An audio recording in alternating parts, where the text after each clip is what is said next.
రాజకీయ పార్టీలకు Warangal bypoll tension పట్టుకుంది. పార్టీలన్నీ అభ్యర్థుల కోసం తీవ్ర కసరత్తు చేస్తున్నాయి. ఇవాళ టీఆర్ఎస్ అభ్యర్థిని కేసీఆర్ ఖరారు చేయనున్నారు. స్థానిక అభ్యర్థికే టికెట్ ఇచ్చే అవకాశం ఉన్నట్లు తెలుస్తోంది. మరోవైపు అభ్యర్థి విషయంలో కాంగ్రెస్ పార్టీ ఎటూ తేల్చుకోలేకపోతోంది. హైకమాండ్ నేత దిగ్విజయ్ హైదరాబాద్ వచ్చారు. కాంగ్రెస్ టికెట్ రేస్లో సర్వే, రాజయ్య, చంద్రశేఖర్ ఉన్నట్లు తెలుస్తోంది. మరోవైపు బీజేపీ కూడా 3 సభ్యులతో షార్ట్ లిస్టు తయారు చేసింది. బీజేపీ టికెట్ రేస్లో రాజమౌళి, జైపాల్, దేవయ్య ఉన్నట్టు తెలుస్తోంది.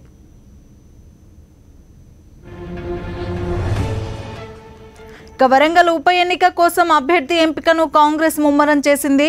పోటీకి మాజీ ఎంపీ వివేక్ నిరాకరించడంతో కొత్త అభ్యర్థులపై కాంగ్రెస్ దృష్టి సారించింది. అభ్యర్థిని ఎంపిక చేసేందుకు రాష్ట్ర కాంగ్రెస్ ఇన్ఛార్జ్ దిగ్విజయ్ సింగ్ హైదరాబాద్ వచ్చారు. వరంగల్ జిల్లాకు చెందిన నాయకులు, ఇతర కీలక నేతలతో ఆయన గాంధీ భవన్లో చర్చిస్తున్నారు. మాజీ కేంద్ర మంత్రి సర్వే సత్యనారాయణ, మాజీ ఎంపీ సిరిసిల్ల రాజయ్య పేర్లు ప్రముఖంగా వినిపిస్తున్నాయి. ఆర్ ప్రతాప్ పేరు కూడా వినిపిస్తోంది. ఎవరిని పోటీకి దింపితే విజయావకాశాలు మెరుగ్గా ఉంటాయో సూచించాలని కోరుతూ జిల్లా నాయకులకు కాంగ్రెస్ నాయకత్వం ఓ ప్రొఫార్మా ఇచ్చింది. దీని ఆధారంగా అభ్యర్థిని ఎంపిక చేస్తారని సమాచారం. వరంగల్ ఉప ఎన్నికపై కాంగ్రెస్ పార్టీ ఎలాంటి కసరత్తు చేస్తుందో మా కరెస్పాండెంట్ సునీల్ అందిస్తారు. సునీల్, వరంగల్ ఎన్నికకి సంబంధించి కాంగ్రెస్ వ్యూహరచన ఎలా ఉంది? అభ్యర్థిని ఎప్పుడు ఖరారు చేసే అవకాశం కనబడుతోంది? తరంగిణి, అభ్యర్థి ఎంపికపై కసరత్తు కొనసాగుతోంది. గాంధీ భవన్ లో గంట సేపటి నుంచి హైకమాండ్ నేత దిగ్విజయ్ సింగ్ వరంగల్ జిల్లా కాంగ్రెస్ నేతలతో ముఖాముఖి భేటీ అవుతున్నారు. ఒక్కో నాయకుడిని పిలిచి గెలుపు అవకాశం ఉన్న అభ్యర్థులు ఎవరో చెప్పాలంటూ ప్రత్యేకించి రూపొందించినటువంటి ఒక ప్రొఫార్మాన్ని ఇచ్చి అభ్యర్థుల పేర్లను రాయాలంటూ చెప్తున్నారు. లోతైన ఎక్సర్సైజ్ చేస్తున్నారు.